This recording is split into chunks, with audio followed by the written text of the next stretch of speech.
দুইজন প্রিয় আপু এই রেসিপিটা আমার থেকে দেখতে চেয়েছিলেন, তাদের উদ্দেশ্য করেই আজকে রেসিপিটা দিয়ে দিচ্ছি। অবশ্যই দেখে নেবেন আর তারপরে বানিয়ে নেবেন, আর বানানোর পরে অবশ্যই কেমন হয়েছে আমাকে জানাতে ভুলবেন না। আর আমার রেসিপিগুলো যদি আপনাদের ভালো লাগে অবশ্যই একটা শেয়ার দিয়ে রাখবেন। শেয়ার দিয়ে রাখলে পরবর্তীতে দরকারের সময় চটপট দেখে নিয়ে বানিয়ে নিতে পারবেন, তাহলে পারফেক্ট রেসিপিটা হবে ইনশাআল্লাহ। তো প্রথমে আমি কাঁঠালের পিউরি করে নিয়েছিলাম, 7 থেকে 8 কোয়া কাঁঠালের পিউরি, একদম সফট একটা পিউরি করে নিয়েছিলাম। তার মধ্যে এখন আমি চাউলের গুঁড়িটা দিয়ে খুব সুন্দর করে অল্প অল্প করে মিশিয়ে, মানে যেরকম বড়ার একটা ঘনত্ব থাকে আর কি, আমি আপনাদেরকে দেখিয়ে দিব কীরকম ঘনত্ব রাখতে হবে। সেইভাবে পাতলাও না আবার একেবারে ঘনও না, এরকম একটা থিকনেসের একটা ব্যাটার তৈরি করে নিচ্ছি।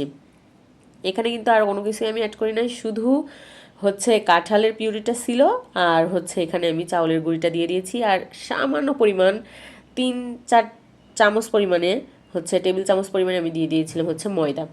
তো এইগুলা দিয়ে এখন সুন্দর করে একটা থিকনেসের আমি ব্যাটার তৈরি করে নিচ্ছি। আর ব্যাটারটা কিন্তু অবশ্যই হাত দিয়েই করতে হবে, একটু মাখিয়ে মাখিয়ে মানে একটু সময় নিয়ে করলে এই রেসিপিটা কিন্তু অনেক বেশি স্পঞ্জি টাইপের হবে।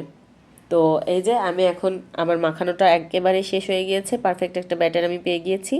এখন চলে যাচ্ছি হচ্ছে চুলাতে। এখন পরিমাণ মতো তেল দিয়ে দিয়েছি, তেল কিন্তু এই রেসিপিটাতে খুবই কম লাগবে। মানে এখন আমি দিয়ে দিয়েছি কিন্তু তেলটা পুরোটাই প্রায় থেকে গিয়েছিল।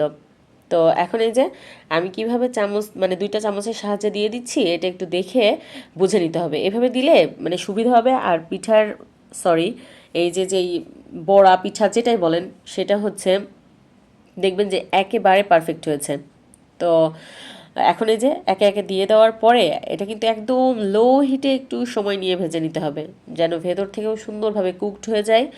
আর উপর থেকেও হচ্ছে যদি আপনি বেশি হিট দিয়ে এটা ভাজতে যান তাহলে উপর থেকে কালার চলে আসবে, ভিতর থেকে কিন্তু কাঁচা কাঁচা রয়ে যাবে। তখন এর যেই মানে রসে আপনি ভেজাবেন সেটা কিন্তু ভিতর থেকে যাবে না, অত স্পঞ্জিও হবে না, মজাও লাগবে না। তো এখন এই যে আমি উল্টিয়ে পাল্টিয়ে সবগুলা এইভাবে ভেজে নিচ্ছি। আর এইটা কিন্তু আমাদের পরিবারের সবাই মোটামুটি পছন্দ করি, অনেক বেশি ভালো লাগে। মানে খুব কম ঝামেলায় ঝটপট এটা বানিয়ে নেওয়া যায়, খুব বেশি উপকরণও লাগে না, আবার হচ্ছে খুব বেশি মজাও লাগে। ঝটপট নাস্তা বলেন, ঝটপট পিঠা বা কোনো কিছু খাইতে মন চাইলে এভাবে বানিয়ে নিলে আপনাদের কিন্তু অনেক বেশি ভালো লাগবে। তো আর এটা মনে হয় না মানে খুব বেশি মানুষ করে খেয়েছেন এইভাবে, একবার অবশ্যই ট্রাই করে দেখবেন। আর এখানে আমি হচ্ছে গুড় দিয়েছিলাম, গুড় দিয়ে মানে আমার পিঠার মানে যতটুকু লাগবে ততটুকু আমি দিয়ে দিয়েছি। হালকা একটু পানি দিয়ে এলাচ লবঙ্গ দিয়ে আর একটু লেবুর রস দিয়ে দিয়েছিলাম। দিয়ে এখন এই যে পিঠাগুলো আমি সব দিয়ে দিয়েছি, আর এই পর্যায়ে কিন্তু আমি চুলার জালটা অফ করে দিয়েছি। মানে যখন পিঠাগুলো দিয়ে দিব তখন কিন্তু চুলার জালটা আমি অফ করে দিব।